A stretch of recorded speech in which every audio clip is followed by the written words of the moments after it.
Hi everyone, I just wanted to jump on here and talk to you about a weekly structure and how it might look so that you can get the best out of your body every week. All right, so some of the rules that guide you, they don't control you, but they are useful to know, is all about being consistent. All right, you've got to be consistent. You need to be fresh for sprinting. You want to train non-consecutive days. You want to spin the plates and you want to have a full rest day.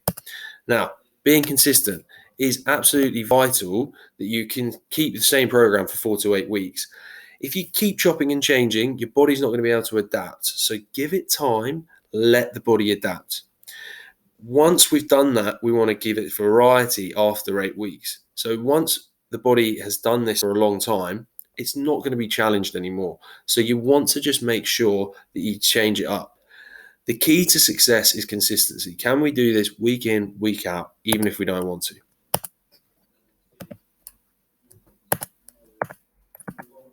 All right. Next thing, fasting under no fatigue. So we always want to sprint after a rest day. We don't want our body to be fried before we go into a sprint session. We need to be hitting top speed. So 97% plus. So if we're not training that, the body is actually just doing fast running, where you want to be sprinting. So don't have any endurance or strength sessions before.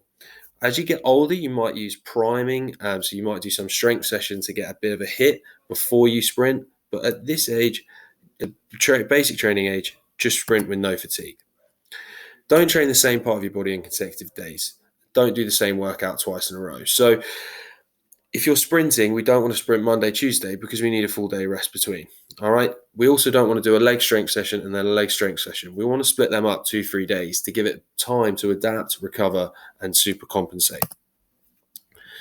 You want to spin the plates evenly. We're going to talk about what the three parts of fitness are, but they're endurance, strength, and speed. We want to keep these spinning all the time. If you stop spinning it, it falls off and breaks. Now, this is going to be much more difficult to repair. So we want to keep them spinning. As a rule of thumb, 1 time a week for maintenance, 2 to 3 times a week to improve on alternate days. We want to have a full recovery day. So let the body just completely relax, whether it's a short cycle, short run, just really something that's not going to add any more fatigue to the system.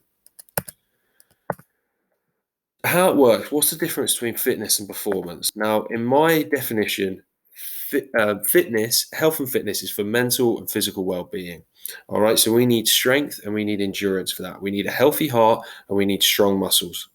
For performance, we then need to add this element of speed, and that gives a completely different ballgame. Some of the issues with these hit sessions at home is we're never actually hitting an endurance, strength, or speed thing, so that we're never adapting to that stimulus. We're just going in the middle and we're just getting good at the middle stuff. But to be an excellent performer, we've got to be spreading this triangle out and filling it out. Maybe 1 session a week can be hit, but we don't want to be doing any more than that. So keep those things really, really separate. Now, what are some of the issues? Why do we have to keep training all of these things? Now, the problem is that, as you can see on this graph, we've got 30 days of aerobic and 30 days of maximal strength. This is because when we were cavemen, we would run really long distances. We would run longer than any other animal because we can sweat. All right. We would kill that animal when it got tired, and then we would carry it back with our strength.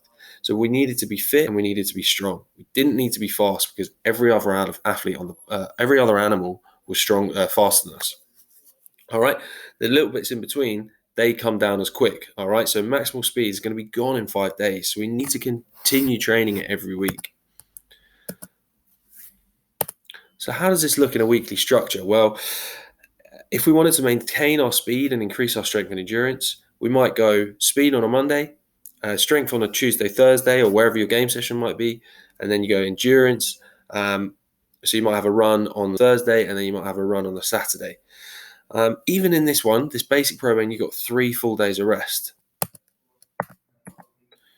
All right, let's say we want to up our speed and endurance, and we're not too worried about our strength. All right, let's have a go at 2 sprint sessions a week.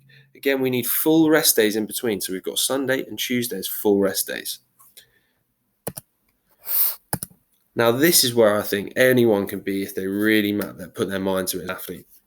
So we got our sprint sessions Monday, Saturday, and we got a full day of rest on Friday, and we got a real low fatigue day on Sunday. You might do some yoga, some mobility. On Tuesday and Thursday, we've got our strength sessions. And now we've got to kind of map our endurance and strength together. So we might have the endurance before the strength, because you don't need to be fresh for a strength session. And then you might have it after on the Saturday, after the sprint for endurance there. Here we've got one full day of rest and we've got 2 recovery days. And I think that's a really nice structure if you can keep up with that.